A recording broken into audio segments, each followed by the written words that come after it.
for which it stands, one nation, under God, indivisible, with liberty and justice for all. Got my flag. Irene, do you want to take roll call vote? I will. Chair Hollingsworth. Here. Vice Chair Molno. Here. Lois Derry. Eldon Swanson. Steve Domeyer. Here. Genevieve Chen. Here. Thank you. And I'd also like to introduce to you today our wonderful new Community Services Director. We're so grateful he's here. We love him, love him, love him. From Temple City, Brian Howard. Give it up for Brian. Welcome, Brian. Good morning, everybody. It's a pleasure to be here. And we have some other guests with us today. We have Michael Throne, who's head of Public Works. No? Yes? Thank you all the stuff for being here. with the sidewalks. Finance Minister Paul Chung. Morning, everybody. Thanks Good for morning, Good Paul. morning. And of course, City Manager Marlo. Hi. Hello, Hi, Marlo. Dr. Marlowe. And Amanda Merlot, who's our clerk. She's acting as the city clerk right now. Good morning, everyone. So thank you all for joining us. Of course, we have Hold on. Eddie. council person Jacobowski with us, our liaison. Thank you. And we have Morning. and we have Aldo Cervantes with us as well. And Aldo, thank you for Yeah. being with us. yeah, Morning. And So- Eddie? Eddie, are you there from Community Services? yes. Hi, good morning. Good morning. Well, we have a lot of dignitaries from the city here. And do we have any public comments at this time? Let's go on to approval of the minutes. And one really important thing about the minutes is this is our first time with the summary meeting minutes format. So if anyone would also want to comment on the format, but I'm looking for a motion to approve the minutes from September 28th. I like the format. I had a question on one of the things because it was something I apparently said and I don't remember what it was I was saying.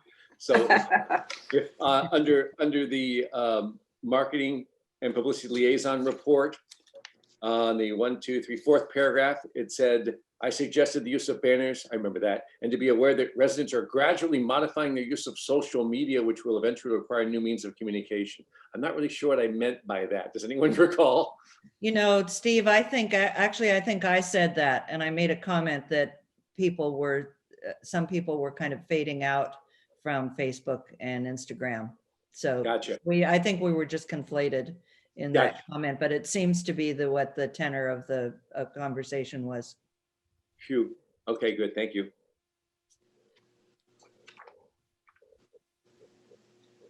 Other than that, I move to approve the minutes from the last meeting. Do I have a second? I will second, and then I would like to call for discussion. Call for discussion? I have a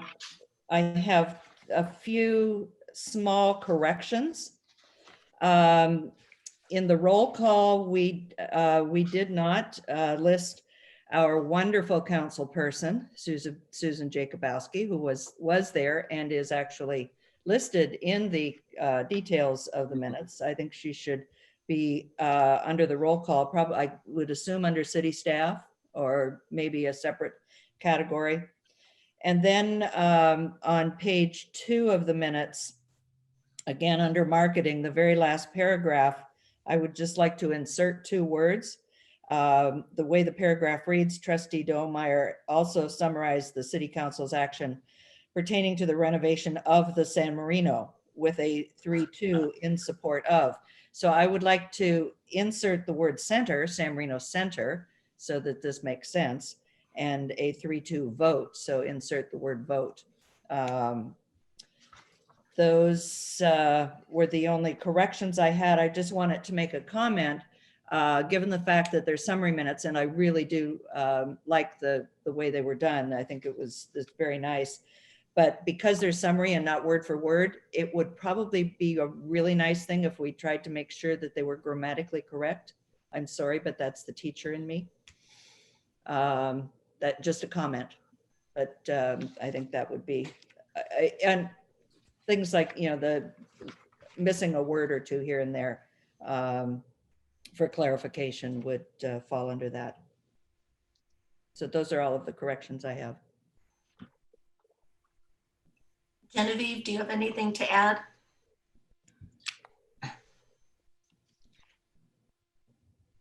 Genevieve, I think you're muted. I think I like the format, and thank you for the wonderful packet that I received. Okay. Steve, do you want to amend your motion to approve the minutes with the corrections? I would like to so move that with corrections as noted by Linda. Linda, do you want to second that? I will second that. Is there, well, we've discussed it, so all those in favor? Aye. Any opposed? Chairperson and trustee reports. Dr. Molno, do you have anything to report to us?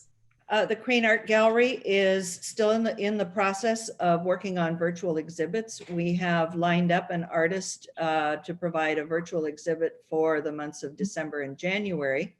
Her name is April Drew Foster. That's for the minutes, that's D-R-E-W, and then Foster, F-O-S-T-E-R. April, I think, is self-explanatory. April is a watercolorist with a very long history of engagement in art, both teaching and painting for quite a long time. She has, resides in the city of Sierra Madre at the present time, but she has a very interesting connection to San Marino in that she literally grew up at the Huntington Library.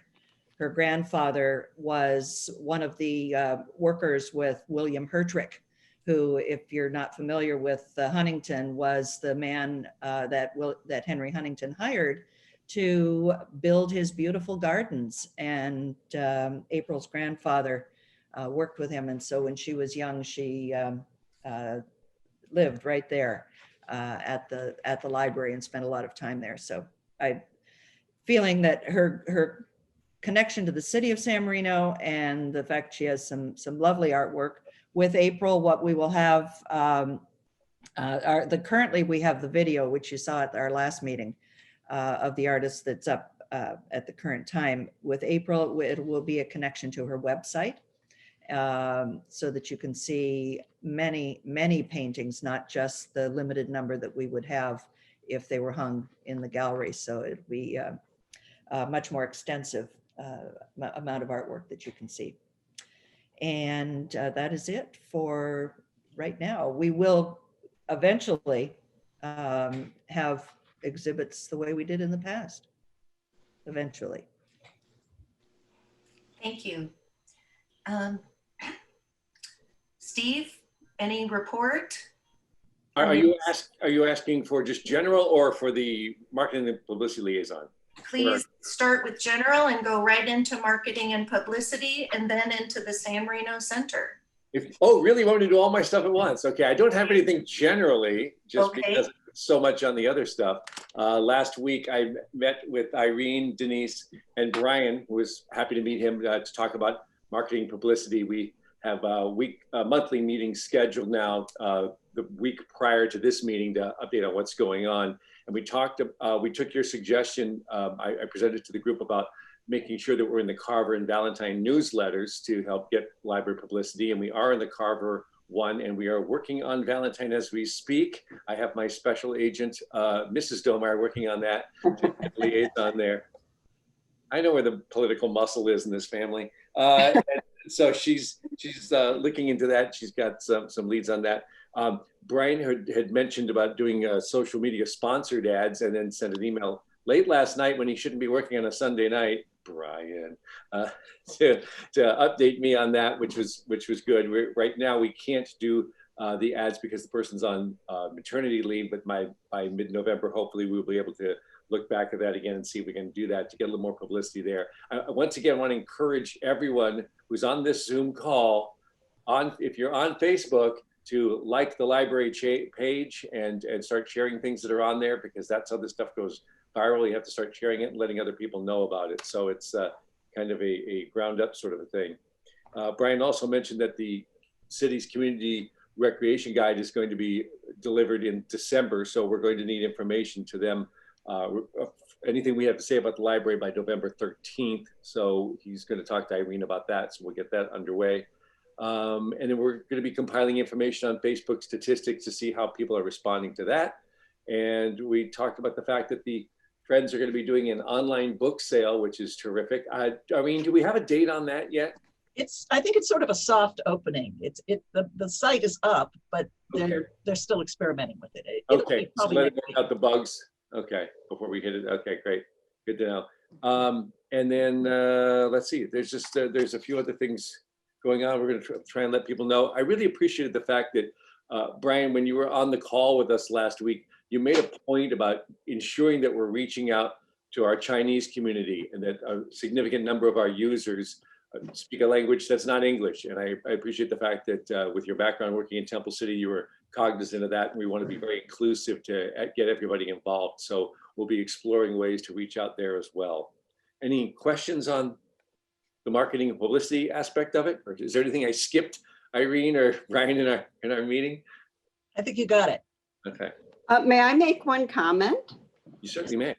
I shared with Chair Hollingsworth, and those of us in the city receive each month a magazine called Western City, and it shares what different cities are doing, and this is Libraries Respond in Crisis and Beyond. And I just thought this was the most charming concept.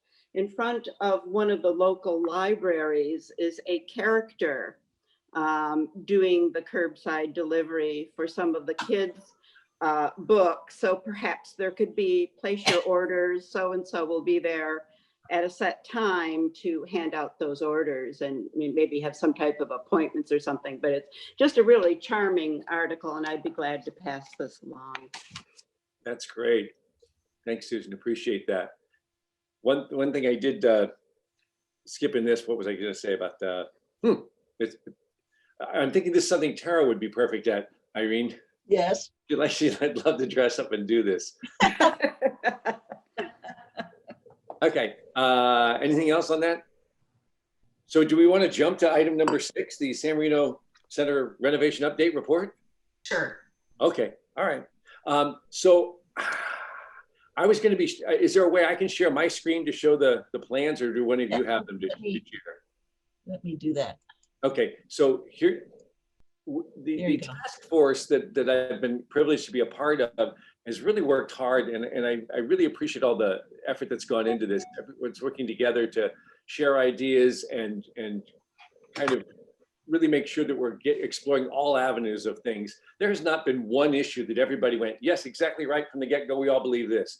There's been discussion and different viewpoints, and I really think that's what's enabled us to come to really thoughtful, considered, measured conclusions in this whole process. And I really appreciate the fact that Vice Mayor Udi has been guiding us along, shepherding us without pushing us in a particular direction, because we are an advisory group.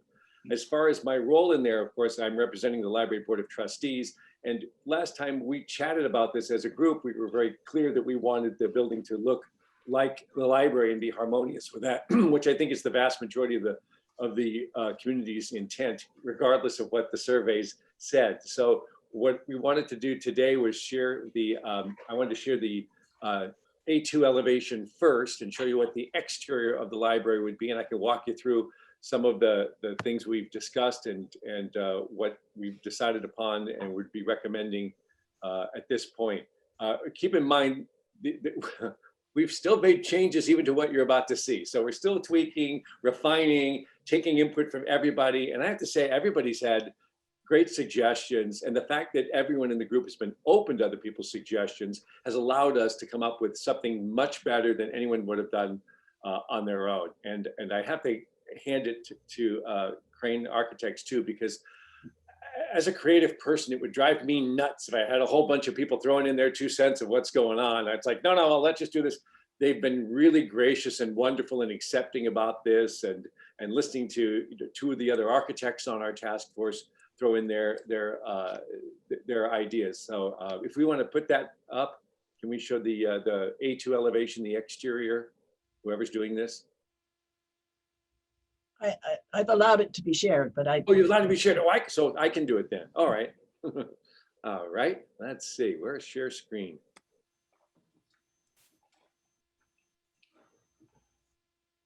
Where can I share my screen? Look at the bottom menu, Yeah, I don't see it there. mute, stop, participants, chats, share Oh, screen. there's share screen. There it is. Sorry.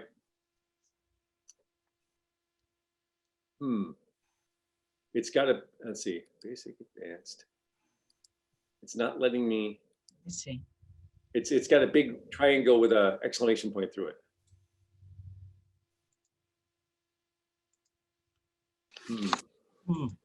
If I hit share, what happens? Allows Zoom to share your screen. Oh, I see. It was limiting me to do that. Oh God. Okay. Yes. Yes. Gee, I do this on other calls. It's not a big deal. I don't know why. Just take your time. It's okay. Oh, Zoom will not be able to record the contents of your screen until it is quit. I don't want to record. I just want to show you. While you're doing that, Irene, Yes. Lois is emailing that she does not have a password or something. Okay, let me You- email. you- Let me thank get a call. Let me see. Steve, would you like me to share my screen? I think I have the same thing. Oh, yes, I would love that. Thank you, Marcella. I Okay, appreciate let that. me do I- that. You share the Which thing screen. did you? Yeah, A2 elevation first. A2. A2 elevations. We want to show the exterior. And what I did was I changed the orientation so everyone could see. I wanted to start at the top first with the elevation that shows what the view looks like from Huntington to see where it melds with the library. Okay, good. So just rotate that, baby. Yeah, there it is. Hey, perfect. So what do you think? Pretty nice, huh? Okay, so you're gonna zoom in. Perfect. So this top screen here, I'm moving my cursor around as if you can see it, and I know you can. Okay, so at the That's top, better. you see the library on the left side there. We worked very hard to make sure this would seem like it was all one unit flowing together. So, but the difference, of course, is there's a change in elevation, and that the library is about 3 steps higher than the San Marino Center. So if you look at the top one where it says north elevation, you see the current existing gates to the library on the left part there. Oh, that's even better. There you go. Great. Okay.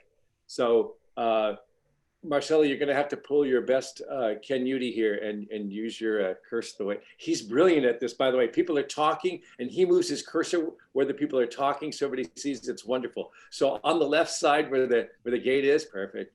Okay, right there. Good. That's the existing library gate. So what we're talking about doing is having a wall that's just to the right of that and gates on an access gate there, and then straight across from there. And yeah, there you go. Okay, perfect. And then you see that we're going to build something similar to that. They're proposing the same kind of horizontal architecture. That'll be an exterior porch, an outside patio that'll be screened off from Huntington. And if you keep moving to the right, that's the fireside room. You can tell by the chimney.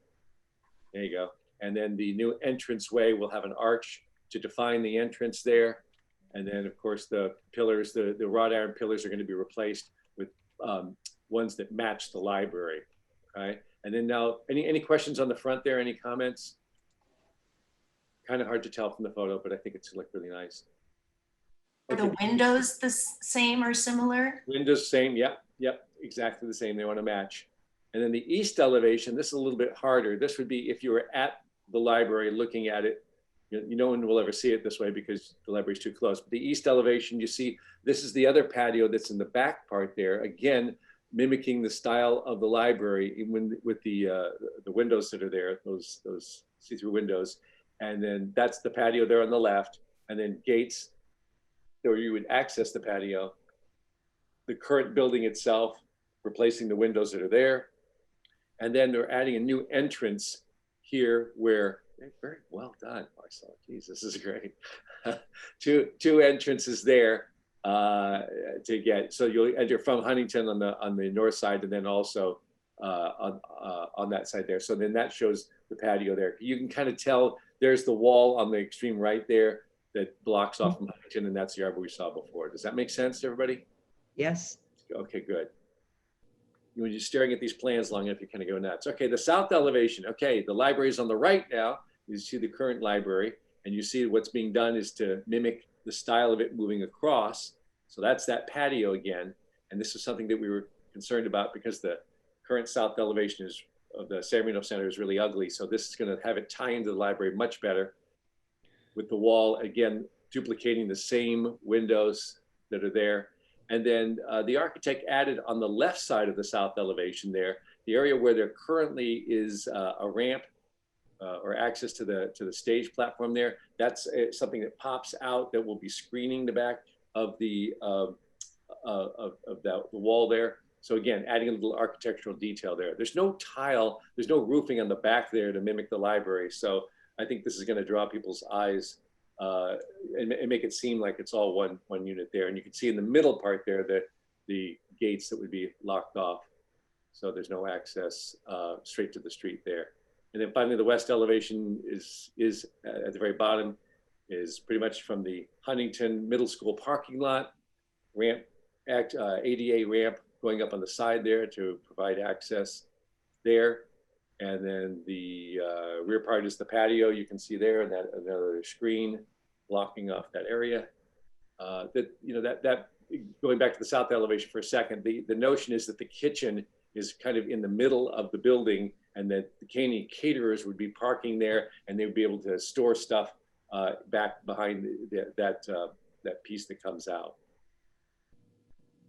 All right. Any questions on the elevation before we move to the site plan and the floor plan? I have one question, and it's about the south elevation. And on the Kroll side, I don't know why I'm moving my cursor, sorry. I know, we all do it, don't we? It looks like I'm standing outside the Shao patio, and I can see the 3 boxes that are kind of our logo.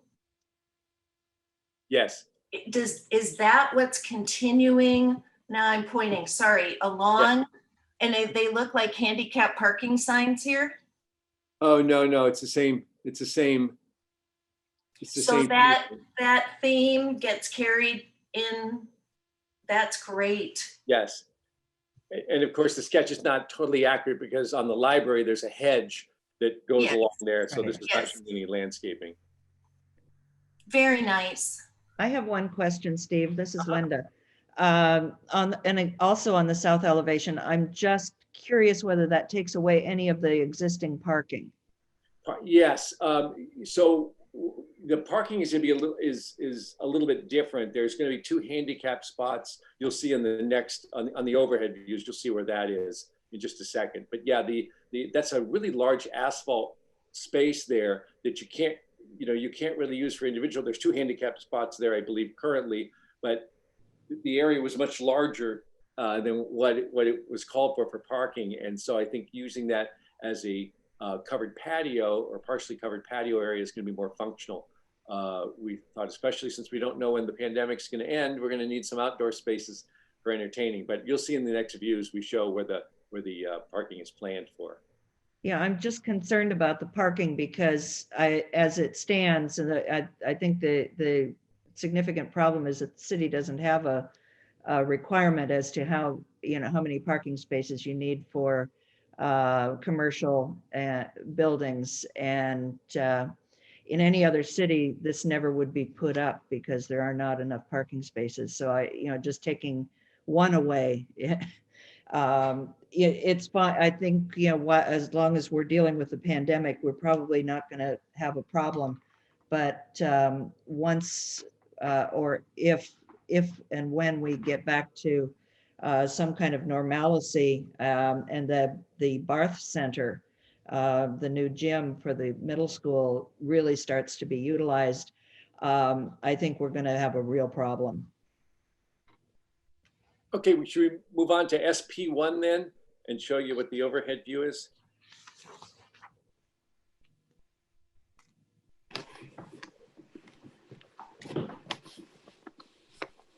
Okay, so this gives you a little better sense of where things lay out. Okay, so Huntington Drive is at the top of this. You see the library on the right. And since we're talking about the courtyard area there at the bottom, you can see where it extends into the current asphalt area. And the suggestion was to have 2 handicap spots there at the bottom. Marcella, do you recall if did we leave them there? Have we changed them elsewhere? No, I believe those 2 spots are still there. Yeah, those are there. Currently, there's a handicap spot at the San Marino Center on the north side there, where it is now going to be a courtyard in the middle there. But so there's that spot, and then the one, and maybe 2 in the back. So I know that most of the parking there is in the Huntington Middle School parking lot. We talked about what else we could do to, and believe me, I became very educated on the path of ease of access. Mm-hmm.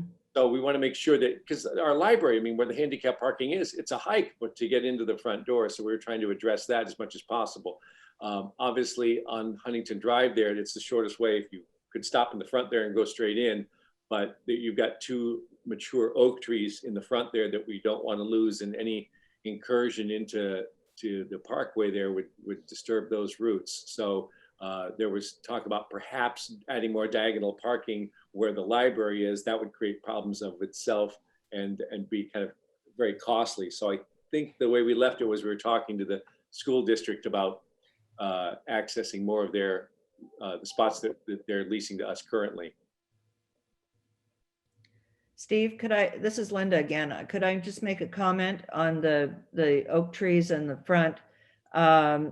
Just from experience, I mean, I've lived in this house for 45 years or so, and we probably have 15 to 20 oak trees on our property, and they die. They don't live forever.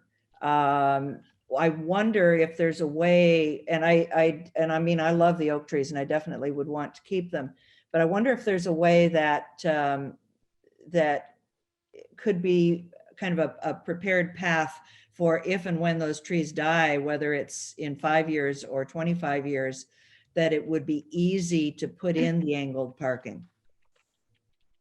It's probably something that would be done at the next phase, I would imagine. I agree with you, Linda, when Council Member Jankowski and I were standing in front of there weeks ago when we ran into each other there. I was concerned about the trees as well. I said, they're old. I've had 3 oak trees on my property that died. So, when they were planted 80 to 100 years ago, they're nearing the end of their life cycle. So my concern was that, and would they possibly fall on the brand new building we're creating? So, the city is looking into making sure that, what the life of these trees would be. And I'm pretty sure that, without speaking on behalf of the city, but my guess would be that was something that could be done at a later date.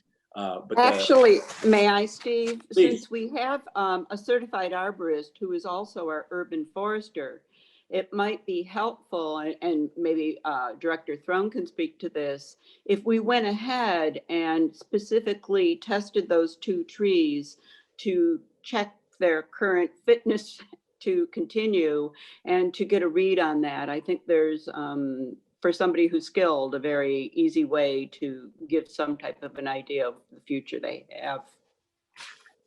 yeah, it makes Good very idea. much. That's a great suggestion, council member. We actually started that a month ago, or if not. Great. More. So we're ahead of that. As soon as we get that report, we'll be able to share it with the task force. Great. Not sure what else to mention on this one here. You can see, this is the important part. I almost skipped over it. So right now there's a wall between the library and the San Marino Center.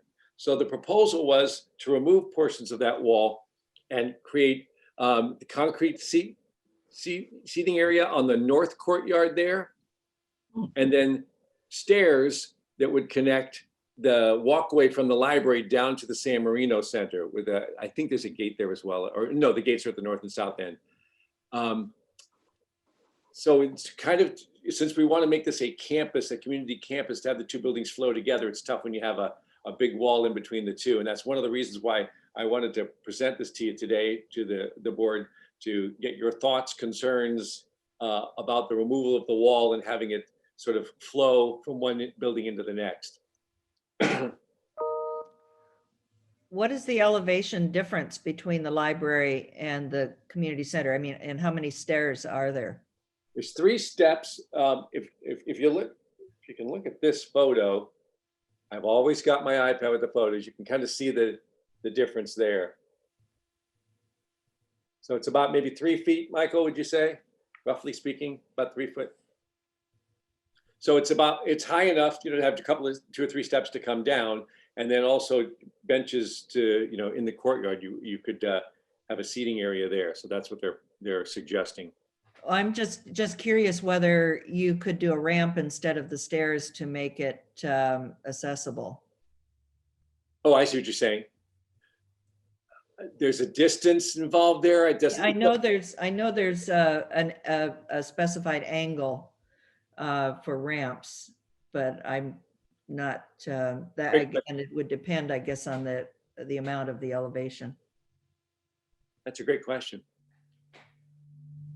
My guess is people, obviously the where that's connecting to, the doors to the library there are not used. Those are emergency exit doors only. So we're not anticipating a lot of flow of people there. It's just that if someone comes up the library walkway, they would have an opportunity to go down into the San Marino Center as well. But that's a great question.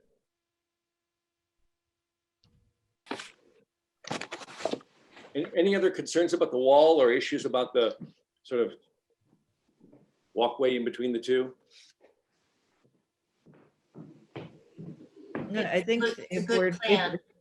if we're trying to make it look like one united center, I think that makes sense to remove the wall and join them together. I agree. Genevieve, any thoughts?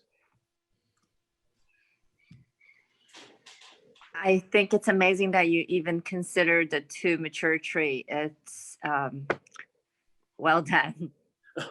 Well, and the sycamore on the top left there. We're trying to keep everything in shape there. But yeah, look, can I echo Dr. Molno's comments? I feel the same way. I love trees, but like everything else, we all die. Everything dies. You have to think about the end of it. And when you've witnessed it and you know what's going on, then you go, hey, let's think of the future and let's plant something that 20 years from now is going to be there to take its place. And that's the other aspect I think we need to consider. And that was brought up at one of the council meetings as well. What's going to be taking place? All right, I'm talking too much. Let's move on to the last May one. I have one comment, and it's kind of early maybe in the process, but when you get to the point of furnishing this, it would be kind of cool if the 2 courtyards and the existing courtyard at Kroll were furnished the same. That way you could also move furniture from one courtyard to another depending on the size of a special event. Yeah. But also that the similarity in the furnishing would create some of this same feel and flow. And I'm also saying that because boy, would the library like to get into some new furniture for the courtyard. So there you go. Great point. And Liz, since you mentioned the courtyard, I know that was a concern of yours just in terms of if the building does indeed become the home of the community center or the rec center, there would be washing stations, and you'll see those in the next thing we're about to do. But in terms of the courtyard, this is an area that would be blocked off. The one thing I didn't mention was we had a discussion on the south courtyard about having an outdoor barbecue there or something like that, because one of our members mentioned the fact that the scouts need to do a cooking merit badge thing. And as it turns out, the gas grill we were considering putting in wouldn't apply because there's Boy Scouts, they need to make it with wood and fire and all that stuff. So that kind of went away, but there will be a sink out there that's covered under a covered area. So there's a hand washing station there, and you'll see when we get to the interiors, there's several there as well. So the comments that you guys made earlier on, we're taking it into consideration in coming up with the design here. Okay. So let's move on to the A1 floor plan. You can kind of take a look at the inside here. This is where I'm going to caution you that things are not finalized yet. We have made changes to this plan as well, which I'll point out in just a second. And again, I think everybody had a lot of great ideas on how to make this space really usable for the entire community. The lobby is going to be an actual true lobby with both men's and women's bathrooms right off the lobby, which just like most buildings you go into, right? You come into the lobby and then you go, oh, there's the men's room and there's the ladies' room. The way it currently is, you have to go for a hike to get to the men's room. It's around the corner. So you see you go in the main entrance there. There's the lobby. Okay, just to the right. You're doing great, Marcella. To the right is the women's restroom. That's kind of currently where it's existing. It's going to be a little reconfigured there. Just north of that is the men's restroom. So both the bathrooms are there. Moving to the left, you see and down a little bit, the multi-purpose room. That's the fireside room. That's going to stay the way it is in terms of the size of it. Where there was a discussion about dividing it. We're keeping it the way it is. That's going to be the nice room, the sort of more upscale room of the complex where nice meetings will be held. You'll notice there is going to be a door added where it says rear entry porch on the lower right corner there, or lower left corner, sorry. So you can have access to that front patio we talked about. I'm not going to go through every single thing that's here, but you see there's the open patios there. The covered porch where the new entrance is going to be. I showed you those double doors before, just to the right there.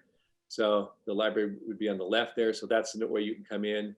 So you see that there's several, the way the main room is being divided up, you have access all sorts of different ways into it. On the extreme left side, number 103. So you can enter that from two ways, from the open patio below there and the covered porch at the south side, which actually the north side. Every one of those, you see those lines in between are the dividers. It would be closing off the rooms to make them smaller spaces. And then there's sinks in every single room. The large room, the large multi-purpose room is actually, this is what I want to point out the difference here. Those 3 storage units at the bottom there, that's not what we're currently advocating. What we're advocating is to have the stairway access be where it is, and there'll be a wall across there. And that storage room there will be a little bit smaller. The line is going to be going across there. And we're going to take some of the space in what is labeled as office, and that's currently where the Chamber of Commerce offices are. That's going to be a conference room on the right part of it, and the left part is going to be more storage. We didn't want to eat into the big multi-purpose room by having a lot of storage in there, but of course you need storage in buildings like this, so that's where tables and chairs would go. So that's the part that's changing. That's why we're not giving you copies of this, because this is not set in stone. Everything's being modified. The stage remains. There's storage underneath the stage. And then to the left of that is the catering kitchen that you see will be able to be used to serve all the functions that are there, City Club and Bridge Club and everything else, with a door leading out into that area I mentioned earlier. Now you can kind of see where that behind the platform area, that wall there that looked ornamental from the side, that's going to be where the caterers can store things back there when they're staging to get their stuff done. So that's so that's the handicap parking is there. And then the open patio just to the left of that, you see the sink there I mentioned earlier. That's a little bit closer view of it. Any questions? Hi, Lois. Hey, Lois. I'm here. We're so glad you're here, Lois. Thank you. Let me start from the top. Okay, Lois, the first thing we have. I've heard most of it. Okay, good. It looks good.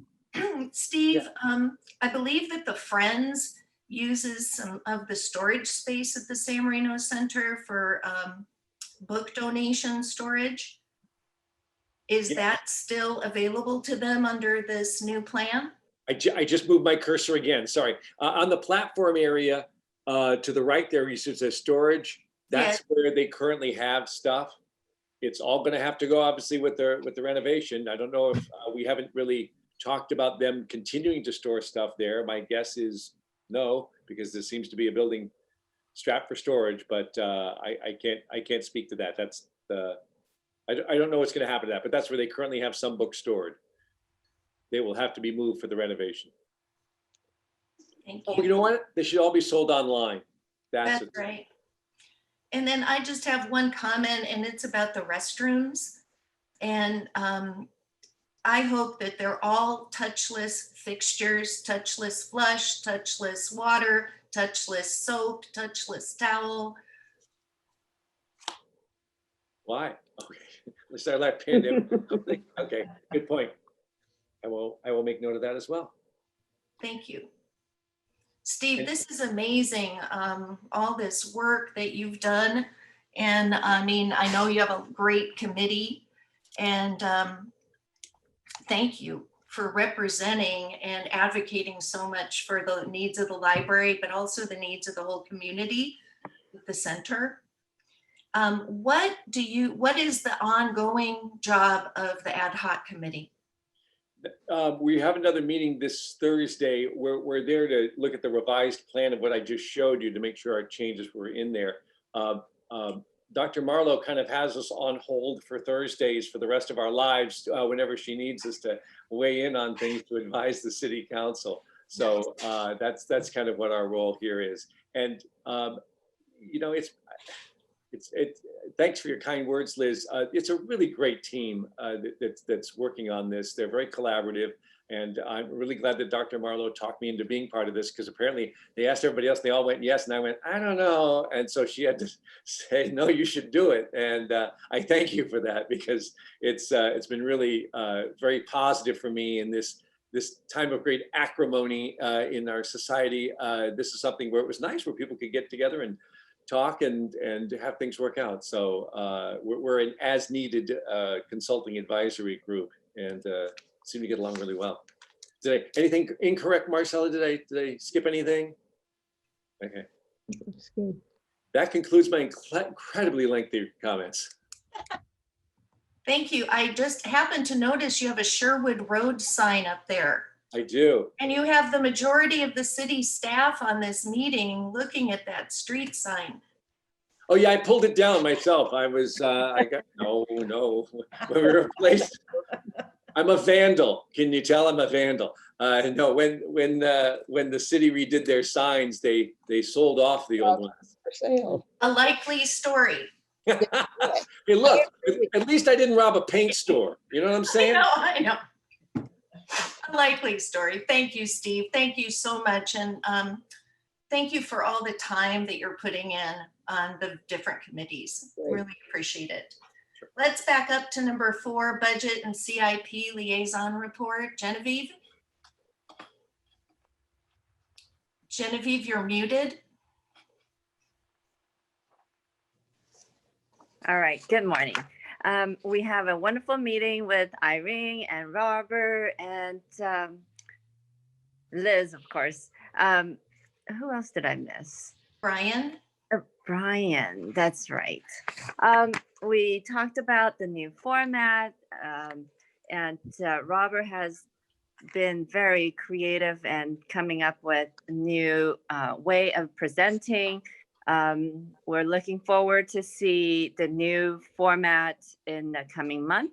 And the purpose of that is to be more efficient when it comes to presenting to the board, not into the detail every time, but emphasis on what's more important at the moment.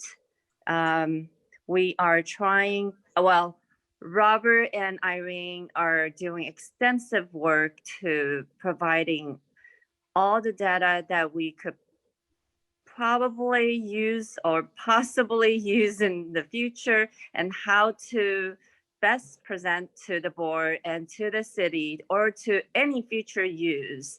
So they're doing great work trying to come up with new and improved way to present all the data that they are currently collecting. And we are looking forward to see the new format. And we will be getting trained on how to read the new report, and we will be anticipating that in the coming month, possibly next month, depends on how many little detail that Robert and Irene need to work it out. Did I cover most of it, Liz? I think so. Yes. Robert, did you want to add anything there about our liaison meeting? No, I think all the points were touched upon. As Genevieve mentioned, the new format, what's going to happen is it'll be formulated in a sort of summary format, but what the board will be getting now is an interactive Excel sheet, and that'll be what the training encompasses, is how you are able to expand and collapse those fields. But the overall document is seeking to make it easier to read so that the vital information is easier to follow. Okay.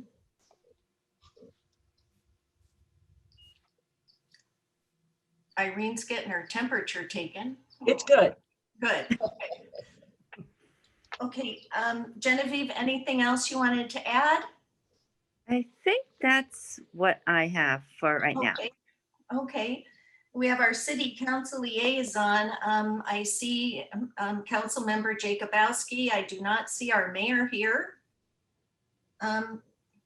Council member, I know you said to me earlier you didn't have much of a report, but did you change your mind or? Well, obviously, sure. Obviously, the mayor had passed along the county information sheet on the rules for reopening of the libraries throughout the county. I have not been involved in those discussions. If our city manager would like to weigh in, that might be helpful. Other than that, it's mostly what we've been doing in city council. Thank you. And we do have an update on the COVID response under continued business. Thank you, council member. Thank you. On to the city librarian's report. Irene? Hello. Hello. Hello. We've had some good things happening. The Friends of the Library is actually developing an online book sale, which they're hoping to launch formally next week. So what we have is they're taking pictures of the books and uploading them to a site. Patrons will be able to browse the pictures and then buy them on the site and put in their credit cards. And when that happens, then the patron can come to the library and pick up the books that they bought. So we're hopeful that that's going to get them going and maybe get some of those books off the stage in the women's room, or the San Rito Center. The San Rito Public Library Foundation met. They're trying to figure out what they're going to do about the bookmark contest this year. Usually it has sponsors from local businesses, but of course local businesses have been hit pretty hard. So they're still trying to decide what to do. A drain has been installed outside the Friends Bookshop. It's usually when it rains, the water just comes right back into the bookshop. But Michael Throne and his team have put in a new drain. So we're really excited for it to rain sometime.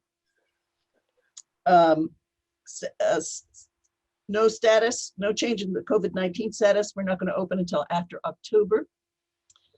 Circulation rose, curbside pickup rose 7.4%. So that's fun.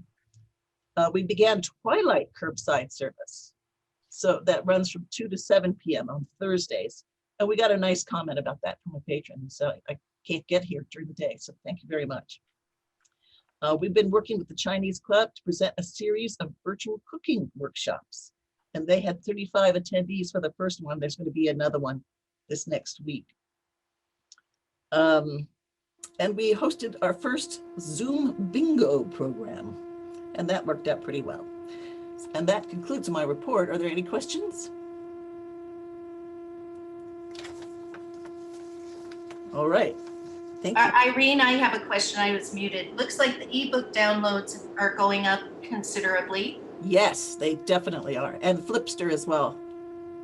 And I'm looking, you mentioned that the curbside pickup rose 7.4%. What's the number? The actual number? Well, let me find that for you. It's the circulation number. So it's 2,907 for the month. I see. Okay, thank you. You're welcome. My only question would be about the drain. Is that something Michael's going to talk about? Oh, yeah. I think so, under CIPs, yes, we have that agendized. I think you should brag about it. It's awesome. Any other questions for Irene regarding her report? Okay, let's go on to the management analyst report. Robert? Good morning, everyone. I'll make my report rather simple since we're going to be talking about the CIPs later on, as well as the donations and the reserves later on in this meeting. But I just wanted to touch on personnel spending. Compared to August, it did increase, but overall, the personnel costs are lower than they have been in previous years just because of COVID, the closures. There aren't as many part-time staff working, so that's good. Electricity costs did go up a little bit, but that was just because of the hot month that we had. We did have the cooling center. So nothing really stood out during September. The library did get its scenic rebate, which is a sizable rebate. For the board's knowledge, that helps with the library's high-speed internet. Other than that, the library has still maintained strong conservative spending. So really there's nothing to note at this moment.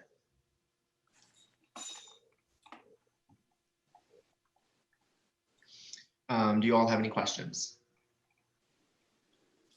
I have a couple of questions. Robert, in the children's books, I just see the $3,000 for donations. Am I missing any other like general fund area for children's books and materials? No, that's the only line item for the children's out of the general fund. And have we gotten any donations?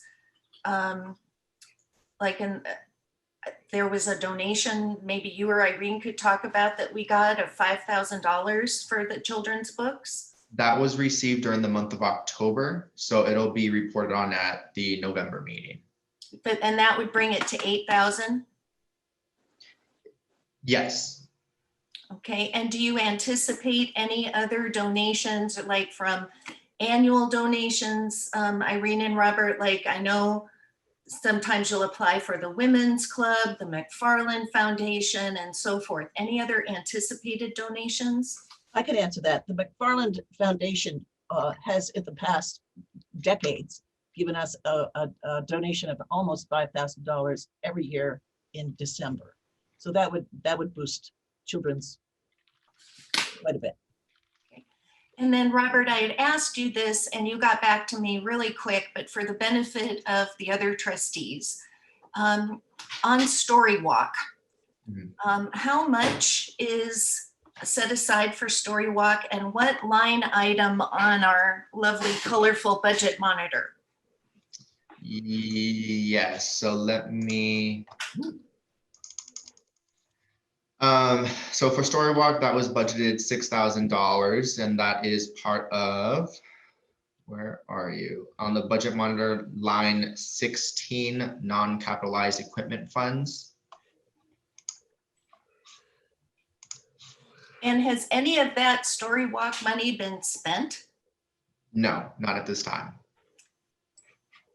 So we don't have the posts or the frames or any of that stuff. Okay. And I know that part of what the report was a couple months ago was then working with Public Works to decide where in Lacey Park this would be done and whether it was something our staff could install. And since we have Public Works Director Throne here, I'm just curious as to if we've made any steps forward on that. I have been talking about that with our new community services director, and we should be able to accommodate very easily and any great event that you all would like to do in the park. Thank you. The reason that I'm asking this is that if it hasn't begun, I'd like to discuss the fact of perhaps holding off on it. I really personally, I like the idea of Story Walk. I really support it. I know when we talked about it before, there were questions among other trustees. Dr. Molno, I don't mean to put you on the spot, but I think it was an objection of timing of doing it during the COVID times. And one of the things I got to thinking about is none of us on the Board of Trustees have little children.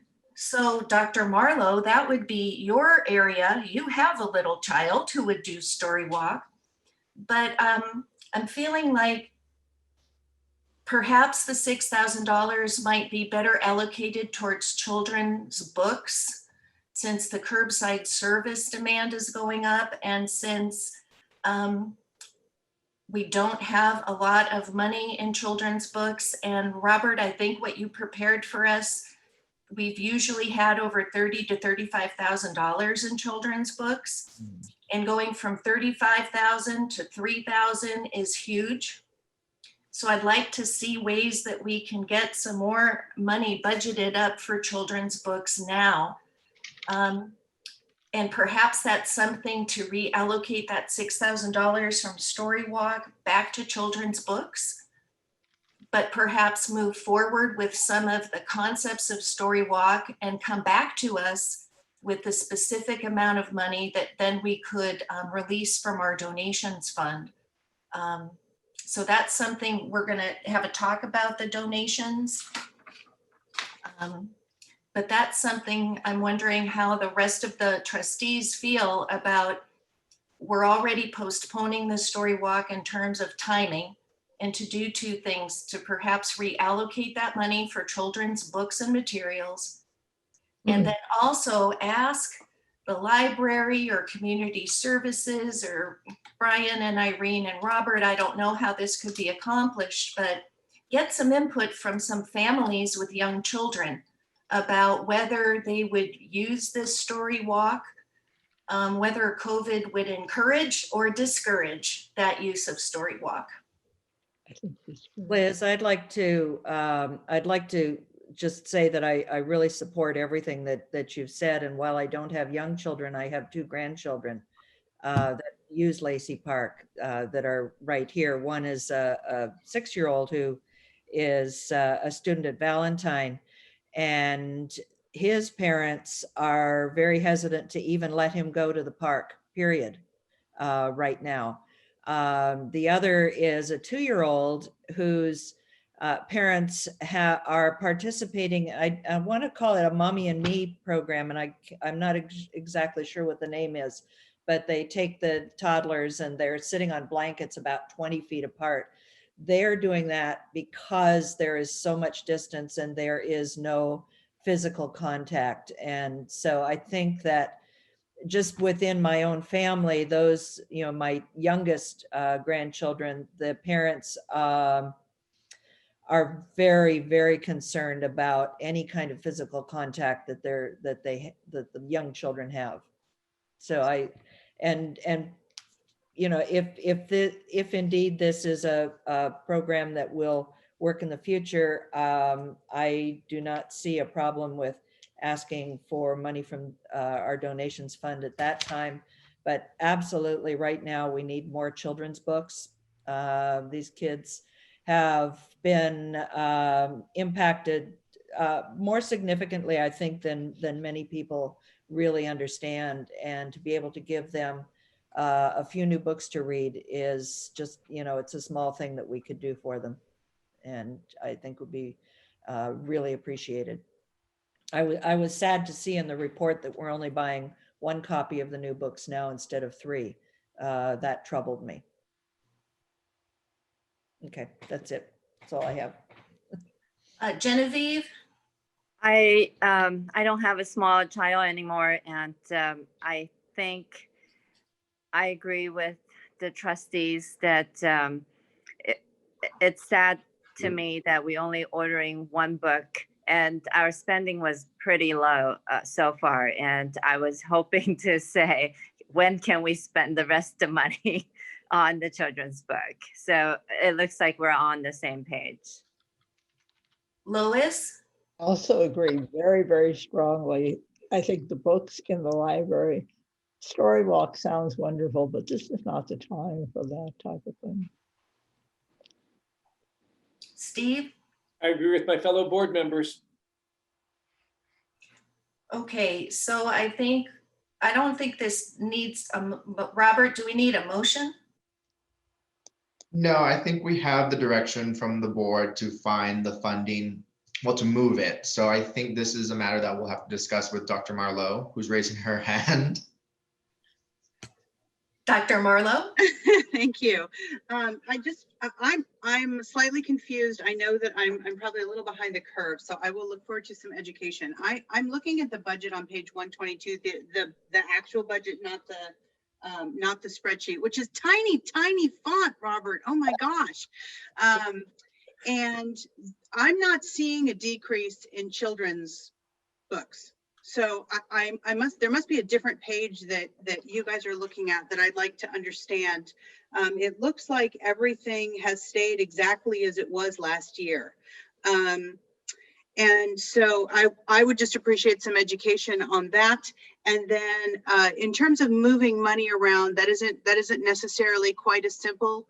The council has approved a slate of programs, and generally speaking, the council's understanding is if things aren't happening as a result of COVID, we just aren't spending that money. So it's not an automatic move that money that's not expended in one place would move to another place. That would be a discussion that I would need to have.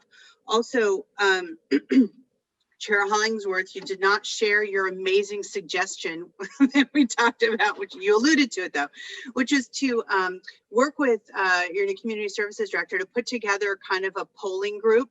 And I can take no credit for this. This was all Chair Hollingsworth. That was a great idea.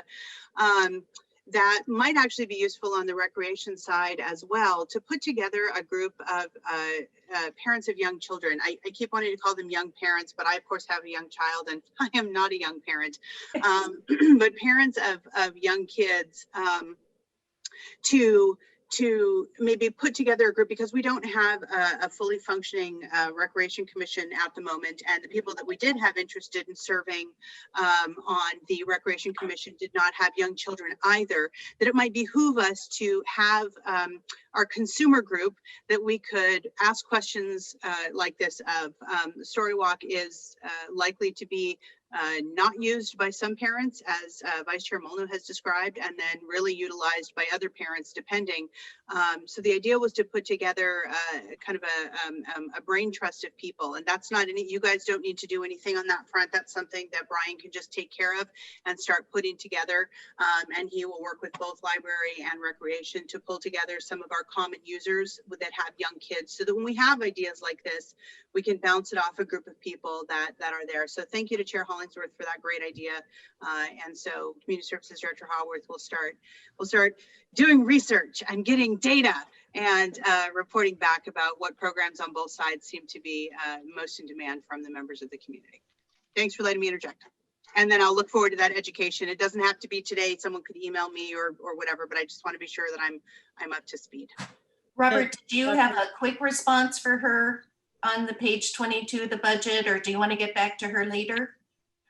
I think I'll talk to her offline. I can give you a 30-second. What you're looking at is the general fund, I believe, and that's not, that is the same as last year. Where we're falling short on money for children's books is we usually get that huge donation from the Friends. That's what we don't have. And it's about $29,000. More like 50.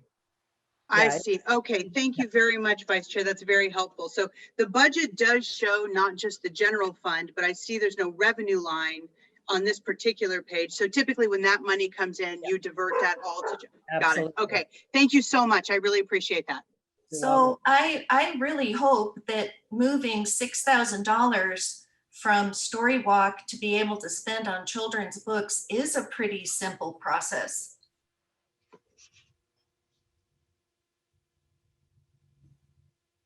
I'd like to see the library start to do that. And Should we make a motion? I don't think Robert, do we need a motion? To get the wheels going? It's up to the direction of the board if should you want to do that. Dr. Molno, do you have a motion? You actually don't need a motion. Okay, thank you. It's a decision that the city manager makes in responsibility to the budget in consultation with the council if needed. But I have heard your preference loud and clear. You are welcome to make a motion if you would like, but it won't change. I hear you. Thank you. Okay,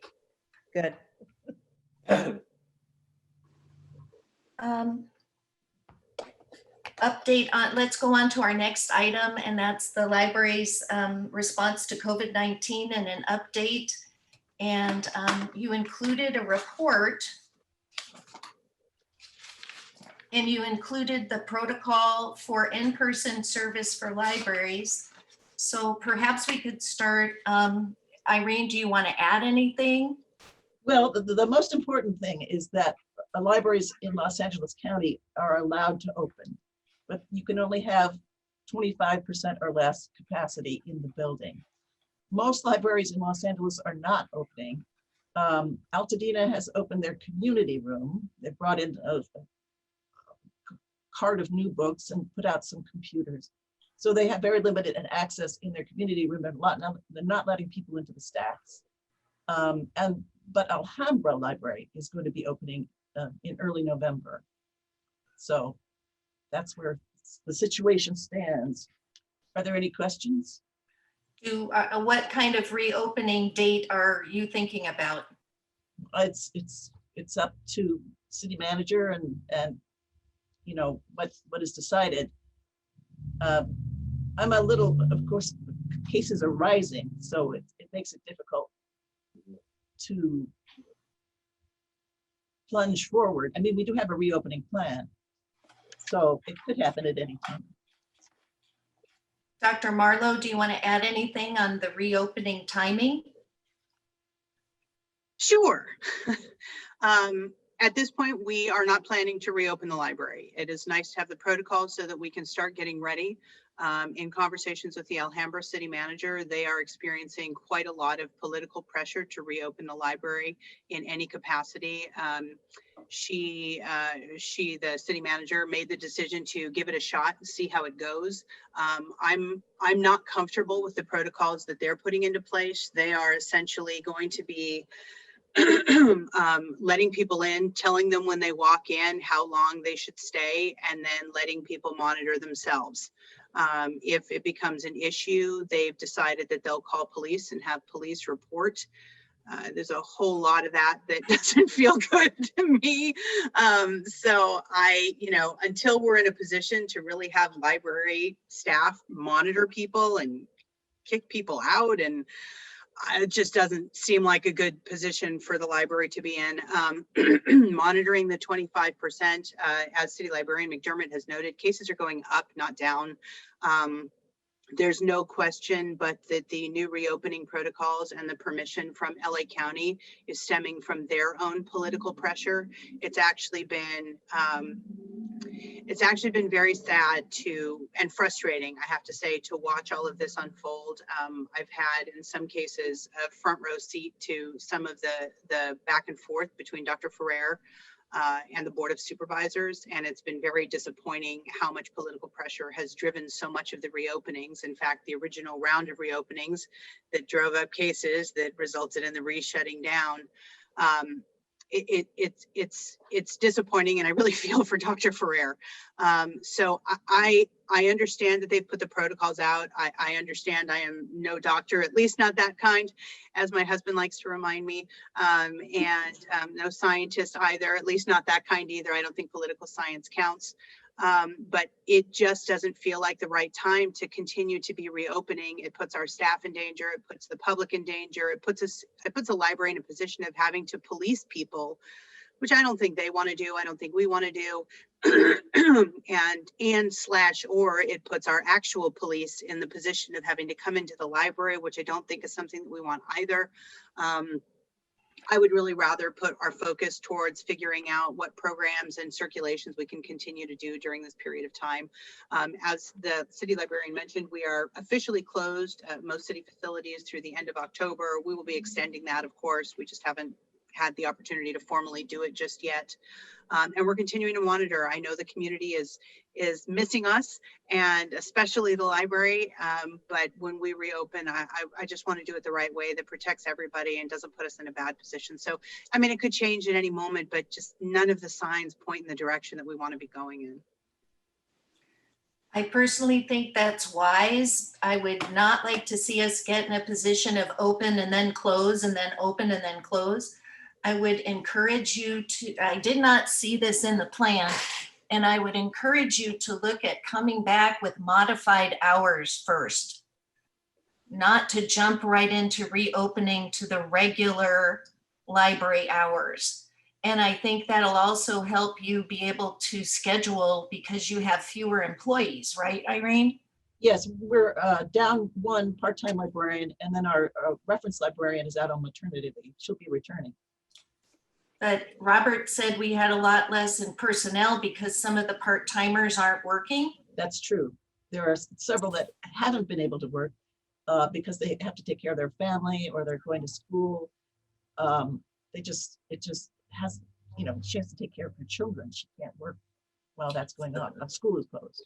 So I would advocate somewhat of a modified reopening and maintaining the curbside service, because I think there are going to be people in our community who, even when the library reopens, would make use of the curbside service. Now, I've been talking to librarians across the state about every other week, and they're saying it's difficult to keep up curbside while you have the library open because the curbside is so labor intensive because all the books have to be pulled. So San Diego County has a hybrid service where 2 days a week they do curbside and the rest of the days of the week the library is open modified hours. So that might work out.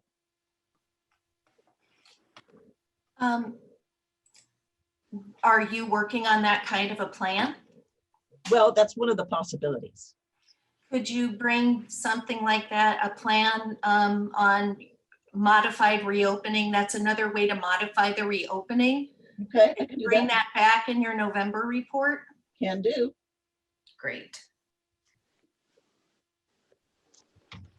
And the other thing I noticed in that handout from the county is to make hand sanitizer available to the public, but that you have to hand out masks to the public if they show up without masks. So we have to get all those supplies. Yes. And Robert, can you comment on who's paying for that? So as of right now, COVID-related supplies are going to the city's COVID account 10108, to my knowledge. I reached out to fire and so far that doesn't seem to have changed. So to my knowledge, to what I understand, the city is going to get the majority of that reimbursed. Finance Director Chung can correct me if I'm wrong, but so far COVID supplies are not coming out of the library's own budget. Great.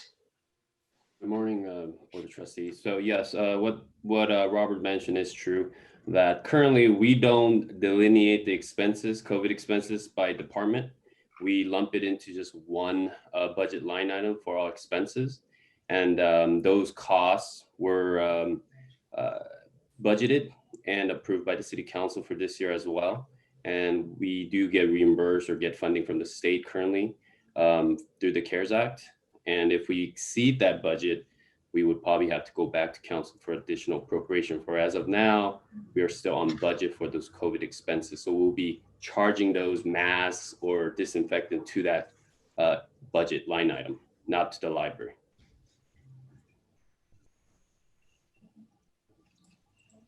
He's back. I never left. I was just holding really, really still.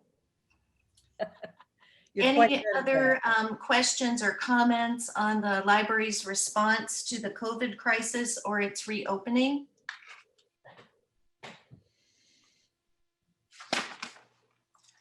I'd like to temporarily skip the discussion of the maintenance schedule for just a moment, go on and introduce our new community services director, and then come back to the maintenance schedule because he sent us an email at like 7:20. Were you up all night working on stuff for this meeting? Please welcome our new community services director, Brian Hayward. Brian, would you like to introduce yourself and tell us a little bit about yourself? And when did you start with our Sure, city?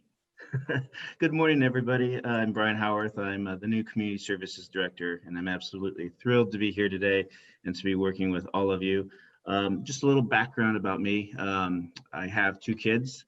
They're 9-year-old twin boys who love the library. So when this opportunity came up, I was just ecstatic. And I have to say the collection in San Marino's library compared to the collection in Glendale is fantastic. And when I do have my half days, my boys actually go with me to the library so they can pick out a book. And Irene and her staff have been wonderful.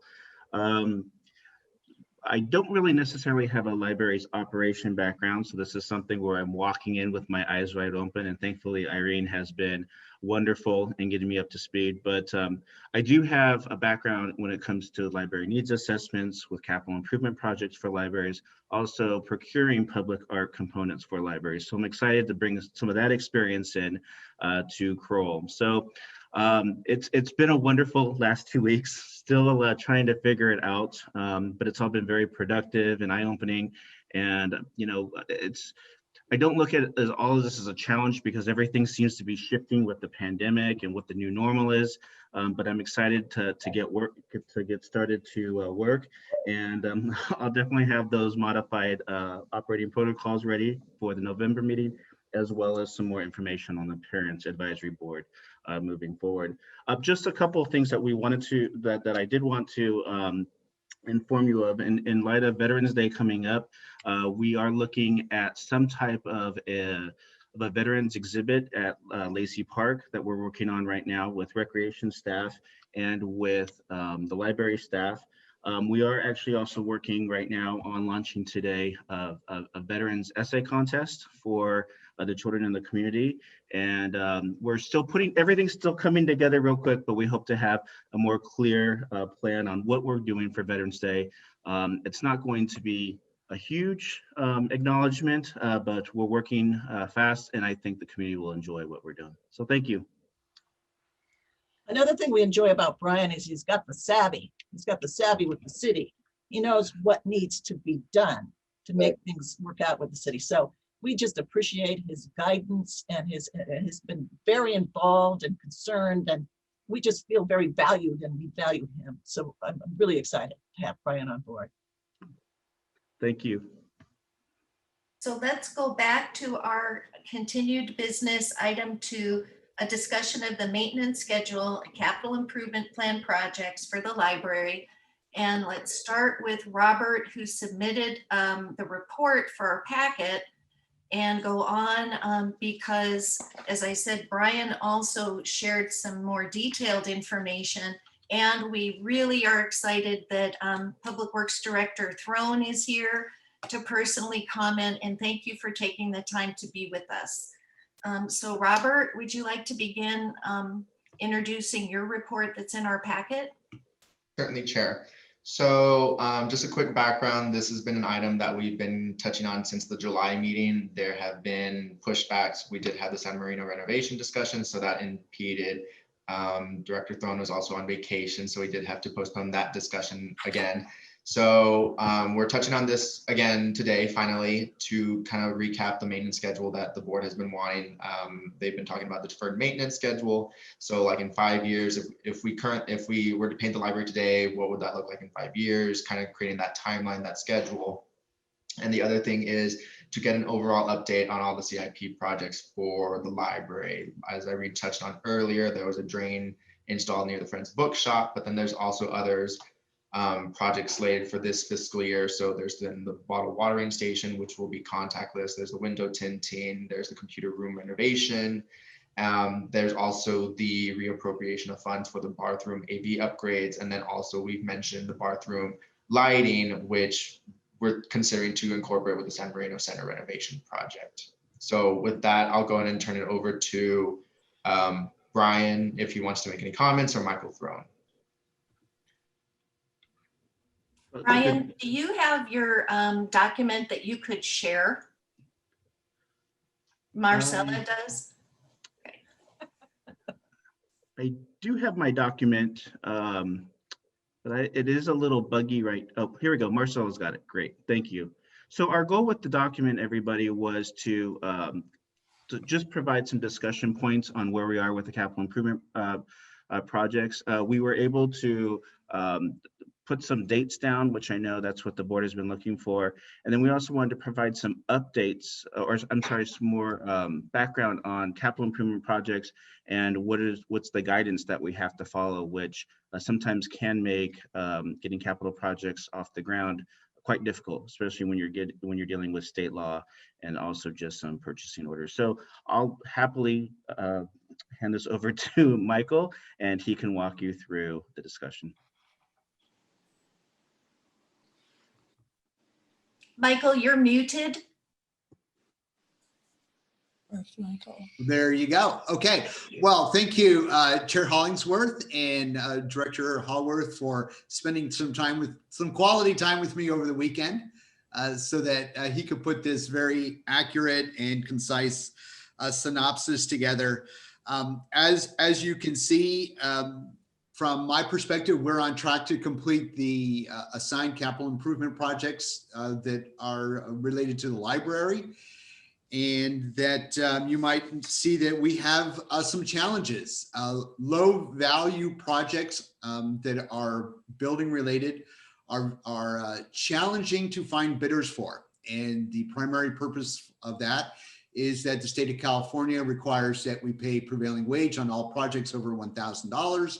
And what that means is that they have to pay a much higher wage than they would normally pay their workers if they were doing work for private individuals. So most contractors are not interested in that kind of work because it creates two sets of books for them, and they can have employees go to one job in the morning and get paid a rate of X, and in the afternoon go to a government job and be paid a much higher rate. And that creates a labor issue with them. So as we are required by state law and the purchasing ordinance to work this way, we have to sometimes be diligent, have patience, and look to put some projects together. We are currently trying to bid out the bottle watering station along with the librarian's wall. And we have a contractor that we're speaking with, but we do need to follow our purchasing ordinance to make sure that we stay on the up and up on things. As you can tell from the CIP update, the Friends Bookshop got completed. It actually was completed in a different way than we originally anticipated. We thought we were going to do a different sort of drainage project. And when we were out there, we did some flow testing over the summer. We flooded the drainage system for 45 minutes and could not make it overflow. So that led us to believe that there's something else that goes on during the winter when the drainage system that actually drains out to your front parking lot into a planter box, when that gets filled with water, it then backs up. And so what we did was we basically created a second outlet for water.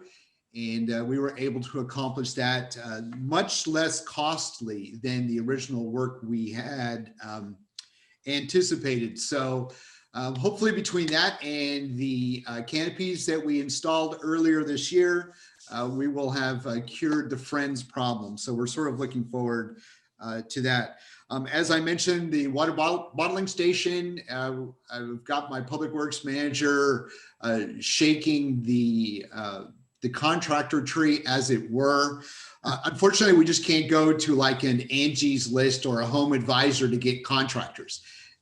So what we're doing is we're actually speaking with the contractor who did our rose arbor to see if they would be willing to do a couple of small projects around our facilities.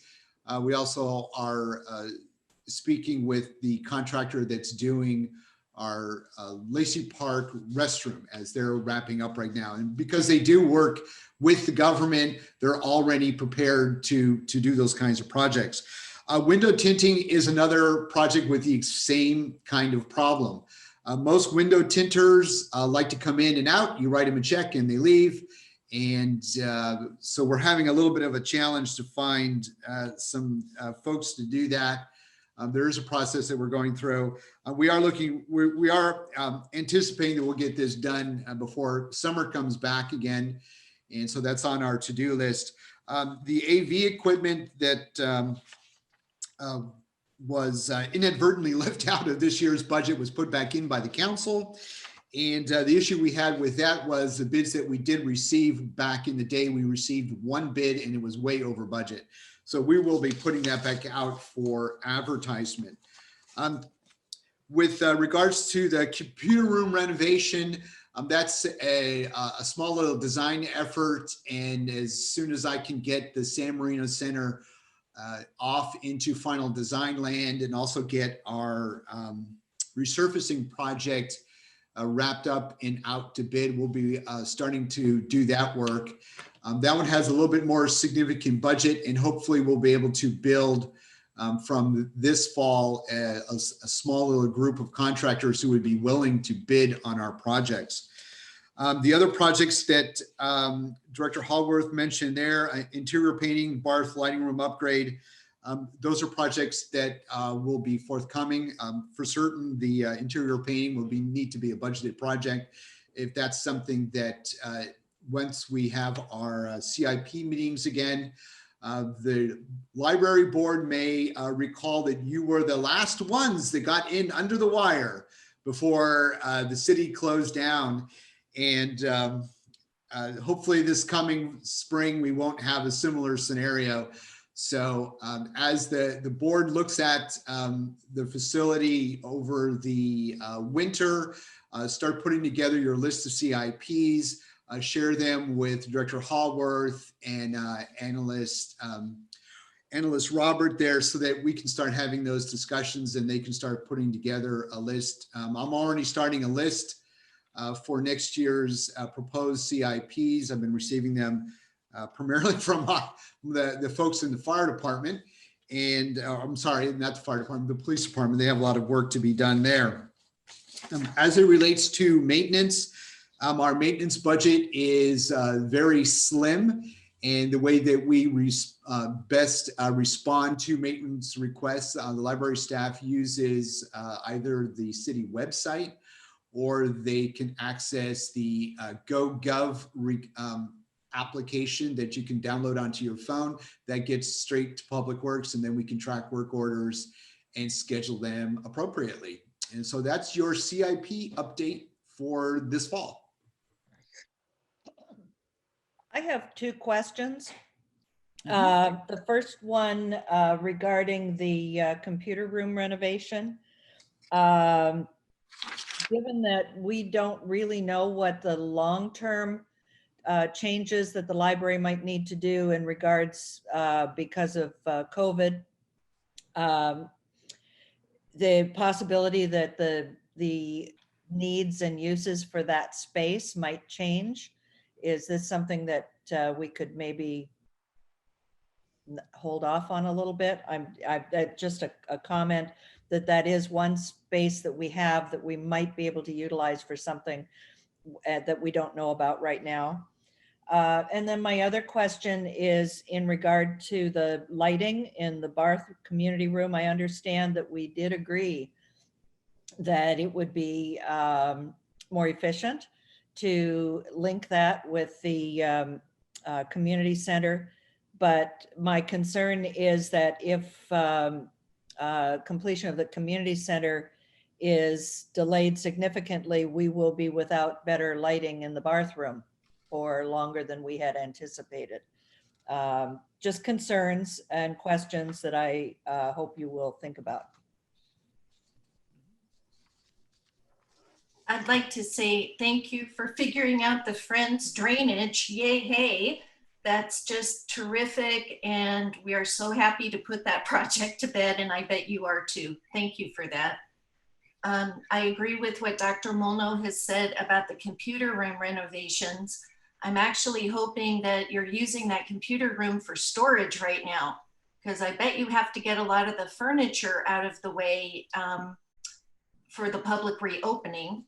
And I would hope, Director Throne, that before your department puts in engineering and construction estimates, maybe you'd come back and talk to us about where we're at regarding the COVID crisis, reopening and so forth before you put your time and effort there. I want to talk a little bit about the Barth AV costs, and you've said a couple of times the bid, we only got one bid, which may mean our RFP was beyond what companies would do. And then how much over, we had said 19,500, how much over that was the bid? If I recall correctly, it was about double. And So have we allocated enough money to really do that project? I think it's a reasonable amount. I think you are accurate in that the scope of work might have been too comprehensive or unclear. So part of what we're going to do is revisit it and look at the RFP that we actually received to see if they understood what we wanted and if what we asked for was way beyond what we could provide or they could provide based on the costs that they submitted to us. Okay, so you're going to be looking at that again, and will you come back to us if in your research you find 19,500 is not adequate? Yes, I will certainly do that, Chair. We were anxious to move forward on that, both the AV and the lighting, because we anticipate that when the San Marino Center is closed for renovation, especially more meetings, and the city council will likely be meeting in the Barth room. So that was our thinking. I'd like to look at the unfunded future projects. So we talked about the lighting, but the interior painting, and our discussion about interior painting was more as a maintenance point, not a CIP. And that it was ongoing maintenance. And our discussion was that interior painting would happen regularly across time. That one year, perhaps the children's room was repainted. Another year, perhaps the young adult room was painted. The next spring and so forth. So it rolls through, because unless it's COVID, we're not going to close the library for painting. And can you speak to that as far as, we didn't look at it as a CIP. We looked at it as ongoing routine maintenance. Yes, I can, Chair Hollingsworth.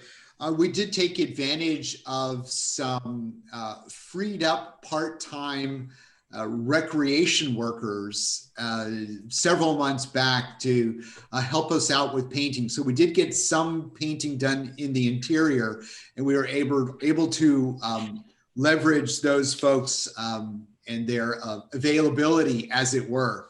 However, we took care of all the easy projects. And so now it becomes a point where now you need to be up on scaffolding or tall ladders. We were not comfortable putting our part-time folks up on ladders to do that. So then it rolls back to it being a maintenance effort. We don't currently have budgeted any interior painting other than what we were able to leverage with our part-time staff. So we will have to sharpen our pencils and or go back to the drawing board as to how we can add this into the general fund operating expense.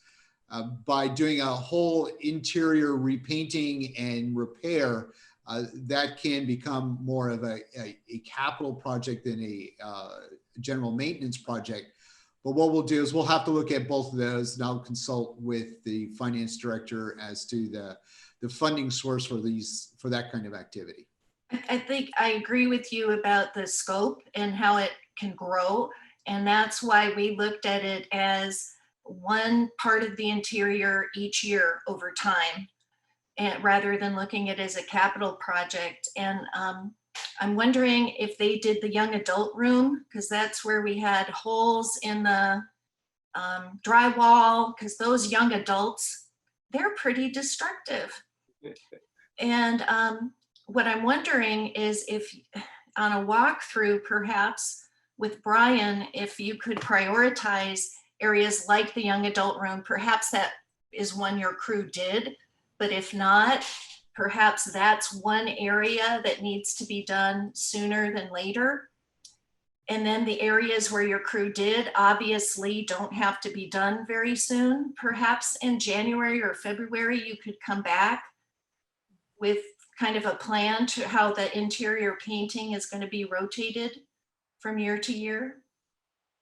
Sounds excellent. I would love to take our new community That would be services great. director on a walkthrough of the library to give him the public works experience on his beautiful library and all of the great challenges we have with that facility. So yes, Chair, I think those are excellent suggestions, and I will work with him to schedule that, and also work with our finance director to see how we can affect something, or at it, for sure at a minimum have a plan that we can then roll into our operating budget, because really budget season is only about 3 months away. And we're thinking about it already. Thank you. Thank you. Excellent. And Thank you so much. I really appreciate the report that's also in our packet about the ongoing maintenance. And I, as one trustee, am very, well, picky, I guess I could say, because I try to really be mindful of the fact the San Marino Center is in the condition it's in because it hasn't had routine ongoing maintenance. Stoneman is in the condition it's in because the school district didn't do ongoing routine maintenance. And I take to heart really taking good care of our spaces. So thank you for that. Let's go on under new business, the review of the library restricted donation reserve fund. Chair Hollingsworth, can I just? Oh, yes, I'm sorry. Yes. I did have a question for Director Throne. I'm so sorry. No worries. Can I get a clarification on what was done for the drainage? Sorry, I know it sounds like it's solved, but it sounds like did you add another physical drain, or did you add a pipe to the existing pipe drainage that was there? Well, that's excellent. If you can't notice, if you aren't able to notice what we did, that's excellent. I haven't been there. I haven't seen it. From your explanation, I'm asking, because in the notes it said the new drain was added, and then somewhere else says a pipe was added. So I'm not clear on what physically was done. So on the far west side, there's the drain in front of the Friends, and then outside of at the stairwell, there's a little drain there. So we intercepted that drainage pipe and we routed it in between the ramp and the wall that's at the courtyard. And so we removed all of the stones and put in a pipe there and covered them back up. And they did a very nice job, I think, on that.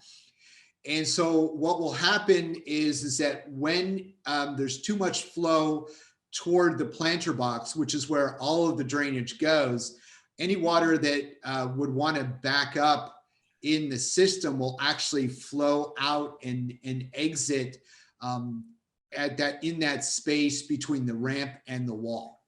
So the supposition was that the flooding of the Friends bookstore was due to that drain backing up?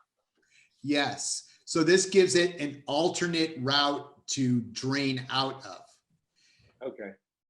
I'm a little bit concerned just in terms of looking at it, and I know you did testing, but it seemed to me like it was all the water coming all down that sloped walkway that was sort of going in there and flooding. So fingers crossed that what you've done works, but I'm apprehensive.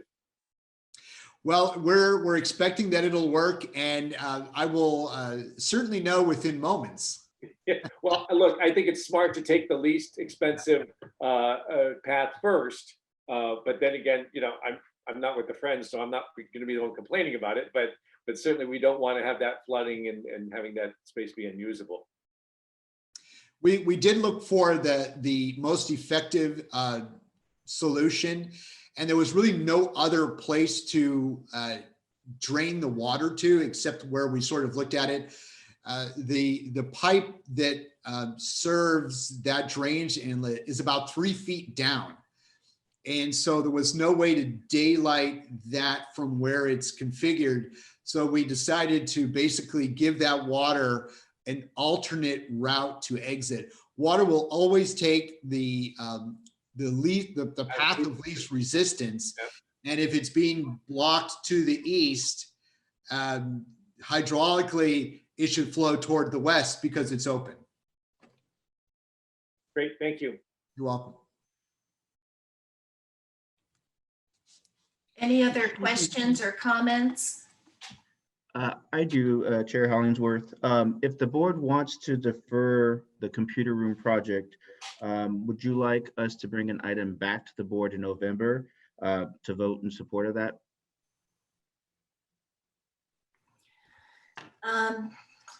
Lois and Genevieve and Steve, you haven't spoken about the computer lab renovation project. And do you have any comment about postponing it? I don't see any reason why we shouldn't postpone it because we're not using it now anyway. So let's wait, let's postpone it. Genevieve, I agree with the board member. Steve, do you want to add anything? Nope. So I think that would be fine, Brian, if you need a motion to bring that back to us. I'll Sounds make a good. We'll get motion. that ready for you. Thank you so much. Okay. Do we get to still spend the money on something else? Oh, I they're believe- laughing. They're laughing. Uh-oh. So I'll jump in here. You might get to spend the money on something else. It's okay, Marcella. I really Yeah. wasn't joking. No. It's actually a really good question. The operating budget has been assigned to the city manager to manage, which means that if money is going to be moved around or not, that falls to my discretion. The CIP is not like that, however. So the reason that Brian is asking you for a motion at your next meeting when it can be properly agendized is so that I can tell the council that this body would prefer to wait on that project, because otherwise I have marching orders from the council to do it. So if they say yes, you might consider in your next motion next month in November whether you'd like to have them reallocate that money to something else. You couldn't spend it on books or that sort of thing because it's still capital money. But that would be something for you all to decide because I don't have any discretion in that budget. I can't do it for you. So it's actually a really good question that you just asked. It might give some more breathing room on getting the bids for the AV project in the bathroom if 19,500 is proving to be too little money. Is it possible just to change the fiscal year that project is assigned to? And just push it down the road a little bit? Not officially, because officially the council has to adopt the budget every year. So you could certainly say, we'd recommend this in this particular year. And then when that year comes up, you would advocate for that, or we would advocate on your behalf with the council for it. But they can't adopt a multi-year budget. So officially they can't do that. Okay. Okay. Any other questions or comments about CIPs and a maintenance schedule? Let's go on to our last item, which is new business number 2, review of the library's restricted donation reserves fund balance. And let's start again with Robert and Irene. You wrote this report. Robert, would you like to start? Sure. So to provide a quick overview, as we know, we haven't received donations this fiscal year. Children's Services relies very heavily on restricted donations, and as a result, this has become a major concern for this year, particularly because of COVID. In Children's Services, $35,500 is from donations, which is a very sizable amount. Only $3,000 is budgeted in the general fund. To date, and this is also including a little bit of October when I ran this number, is the $316. So that's all that's been spent out of that $3,000 of the general fund line item. This is a very conservative amount, but as we've said, the library is only buying 1 copy of books as opposed to 3. There has been a very high demand for children's materials because of COVID. You know, children are very tired of looking at their screens. They actually want to have a book. They want to have something in their hands. So this is a very big concern. The children's librarian has also stated that she wants materials for programming. So what she does her bingo, she does all of her activities. She needs supplies, and the 3,000 she doesn't really want to tap into because she wants to really put that for the books. So we're looking at different ways to potentially move around operating budget, things that have been underspent that we can utilize. Just recently we started doing passports, but we'll probably be underspent in mileage and postage, things like that. So we're doing everything that we can to figure out if there are any general fund accounts that are underspent that can potentially be used to support children's services. In the report, there are examples of what we anticipate, what the need is. So what the children's librarian has identified is we need 700 new books for children's. And those are like Wimpy Kid, the next Percy Jackson series. There's also been new programming that they want to do. Gingerbread House, Take and Make. There's Peeps Diorama Kit. There's ideas, but there's not the funding for it. So that's a concern that we have right now. So right now for this discussion is for the board to consider what they would like us to do. And we as staff have an idea of what we can do, but we really want to hear the board's ideas on this matter. What can you do? Well, that's why we have our finance director here to see what it is, what we can actually do. I'll actually hand it over to Irene to elaborate a little bit more on what the library's plans are and what the needs are on this matter as well. You're muted, Irene. Irene, you're on mute. How could that possibly be? All right. So as the Friends, of course, have given us in the other years $50,000 a year to plump up our book budgets and our programming budgets. And this year they were able to give us 5,000, and we're very grateful for that. The adult book budgets are okay. We can do that with what we have from the city. It's the children's book budget that is the hard one. So that's what we would like help with. Tara has got a great idea. She's talking about, she said kids don't want to do online programming anymore. They prefer a kit that you could pick up and take home and do something with, like a gingerbread kit for the holiday. So she needs some scratch for that too. She has an idea that she wants to spend about 70% of the money she has so far on books and about 30% on kits and programming. Does that help? I have a question, Robert, or maybe Dr. Marlowe, if we would get donations, private donations for, say, one of those series of books, is that something then that could be just immediately handed over to Tara to make the purchases? What would be the procedure? I guess what I'm thinking is maybe trying to reinstitute our wish list program and put it up on the website and maybe do things like list, okay, we need a new set of Percy Jackson books, or we need a kit, we need money to supply kits for gingerbread houses, and give some amounts that maybe people could personally donate to. Would that help? We do have expenditures already shown in the budget, so that would be relatively easy. However, if we're getting in new donations that we weren't necessarily expecting, the only delay could potentially be needing to go to council to get them to accept it, which would mean at the next council meeting, we could have them accept in the money. So Paul and I can talk about what that might look like. But if you wanted to start doing that kind of a wish list plan, my recommendation would actually be that Brian and Irene and Paul work together on a template agenda report that's ready to go. every time you get a donation in, that we could just put it right on the city council's agenda. If it's a Wednesday night meeting, it could go on their consent calendar. If it's a Friday meeting, we can still put it on there, but I mean, I don't expect it would be a long discussion.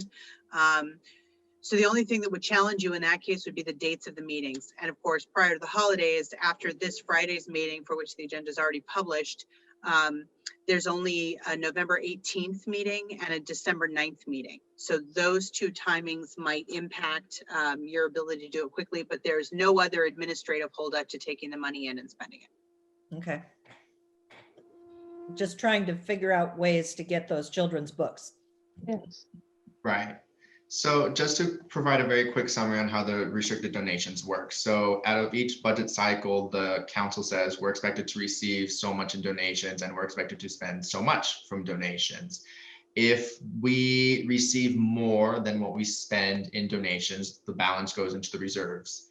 If we spend more than what we receive, then that dips into the reserves. But so that's the thing, is that we don't spend from donations unless we receive the donations. So like the 5,000 that we received in October, Irene has identified that about half of that will go to books and then half of that will go to programming supplies. So long as we receive donations that have been budgeted for, the library can readily spend from that. Robert, can you go to the attachment number 1? And Marcella, would you be able to put that on the screen?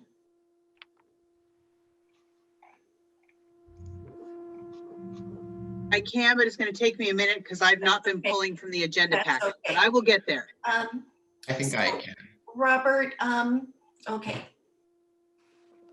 Are you talking about this one, Chair, or did you mean? One more down. That's it.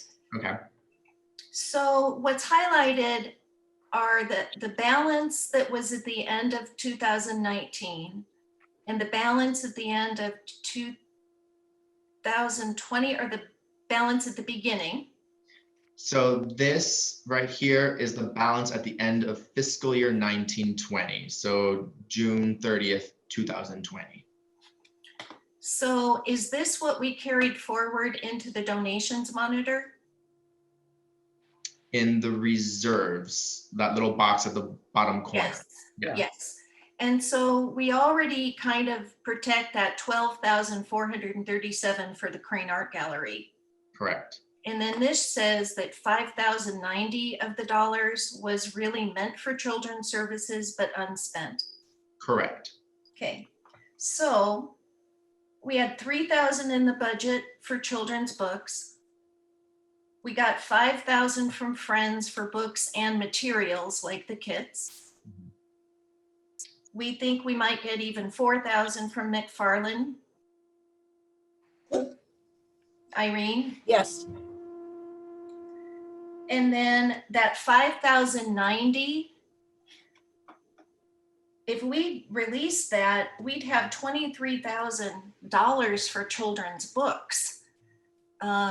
And I'm wondering what the rest of the group thinks about that. It was $5,090 already earmarked for children's books that we didn't spend. If we go down one more column or one more page, Robert, we can see that that still doesn't really get us to,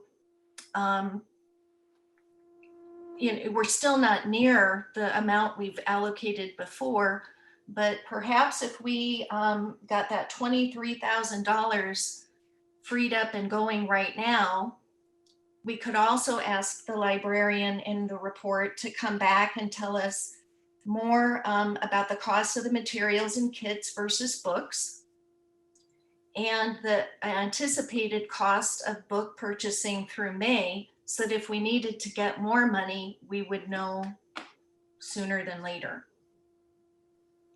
Do that. Robert, am I thinking this through correctly? I think so. You've developed a very comprehensive plan, and you've identified funds that we can tap into before we start going to panic mode. So 23,000, I think, allows us to really move along on what the library's needs are. As you said, it's definitely not what we've been accustomed to in the past. So right now, it's just, we have to do what we can. Well, and that way, certainly Irene and Tara you could get started on making a lot of purchases and making up for lost time, and then letting us know what else is needed and if we need to release more money or get more donations, or as you talked about a couple budget liaison meetings ago, squeezing the budget to see what unspent general funds there might be that we could put towards books. And that might be better in February or March. Is that right? Yeah, and that would be a conversation we, of course, we would have with the city manager and the finance director. So like as shown in the budget monitor, there's several areas and accounts that are underspent as a result of COVID. So these are potentially monies that we could utilize to support children's services before we really start resorting into getting into the restricted donations reserves. But again, these are conversations that I would need to have with the director, with the city manager, and our finance director as well. And they're here. Yes. So let me jump in because I can streamline some of this. I like seeing Lois's cat walk Yes, along. I do too. We lost our cat a few months ago, so I'm always happy to see a cat. So let me understand, I have the authority today to release the donations money that you're looking for. So let me just clarify where you're getting the 23,000, and then we can all get on the same page and everyone can hear me say that that money is good to go.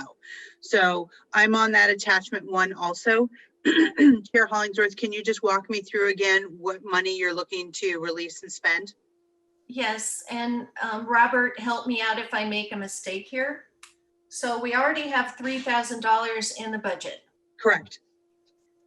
We got $5,000 from friends, some of which will be for books, some of which will be for materials, like the kits. And I'm sorry to interrupt you. Where on paper, maybe this is a question for Robert, where on paper do I see that 5,000 that the chair is referring to? So that'll be shown in the November budget monitor. It was a donation received in October. Oh, I see. Okay, so it's not on this piece of paper anywhere yet. Right. Okay. But you have the money in your hand. Okay, Paul, is that the case? We have the money in hand? Yeah. That 5,000? Okay. Yeah, we have it. Okay. All right, 5,000 from the friends. I'm ready. What else? In that 23, I'm anticipating a December donation from the McFarlands of 4,000. So you can leave that aside, but know when that comes in, we're talking about making that for children's books. Okay, and Paul, let me just check in with you. If we do get that $4,000, is it immediately usable or does it need to go to council? No, we could use it. Okay, great. And then I'm talking about unprogramming $6,000 of Story Walk and reprogramming that for children's books. So I'm not comfortable approving that today. I'm looking for the donations money that you want to release. So under the attachment 1 that's on the screen, children's services underspent from their donations fund, $5,090. So all of it? Yeah. Okay, cool. Is there any trustee who thinks a little differently than this? No, I've been writing it down, Liz, and I think I concur with what you're saying. I'm comfortable with that. Yeah. Okay, so Paul and Brian, this means that as of this moment, we would release $10,090. That would be the Friends donation that we received, and the 5090 that's noted on attachment 1. And then when the McFarland donation, if and when it comes in for $4,000, that would immediately be expendable. So that's a total of $14,090. Do you guys anybody have any questions about that? Are we good on that? I think it's 17,000 when you include the base budget of 3,000 that's already allocated, and only $316 or something like that has been spent. Right, but I'm looking at it from the perspective of I've already authorized that because it's already in there. So you guys go ahead, and then this would be the donations that'll get freed up. And then yes, absolutely, Chair Hollingsworth, you'd have a total of 17,090. Do you need a motion or anything? No, Thank you. just waved my hands. Irene, she's Yay. waving her hands. But I think Trustee Derry has something to add. I have a question, as far as donations. If I should make a donation of $1,000 or $5,000 to the library for children's books, that has to go to the city council before the library can spend it? Not necessarily. Sometimes it does, sometimes it doesn't. Paul, do you want to give the detailed answer? It was in our packet. Yes, so when we budget on an annual basis, anticipated donations, this year it was $43,000. So when the donation actually comes in, we do not have to take it to council if it's specifically for children's services. If it's within that 43,000. Yes. Thank you for asking that, Lois. I was wondering the very same thing. Irene, 17,000 gets us tiny bit closer to what the children's department has had over time, which is closer to, 43,000. I'm wondering if in November or at our January meeting, if you and Tara could come back with a report on the costs you anticipate for materials versus books for all these various programs that you want to give kids for. And then what Tara and you anticipate could be or should be spent through May of 2021. And I'd like to keep track of that and to continue to come back because we have more money in that restricted reserve donation account that could be released for those expenses. But I'm hoping also that passport revenue goes up or that the Friends might be able to donate some other money as well. So if we can do this as needed and we know what the needs are, that would be great. I can do that, Liz. I'll do it. Okay, thank you. Any other comments about our restricted donations? Okay, I'm going to call this meeting adjourned and we will meet again on Monday, November 23rd at 7:30 a.m. Thank you Liz. all, and Thanks, thank you to everybody. the city staff who all joined us today. Thank you so much. Yes. Okay. So much. Bye-bye, everybody. Bye.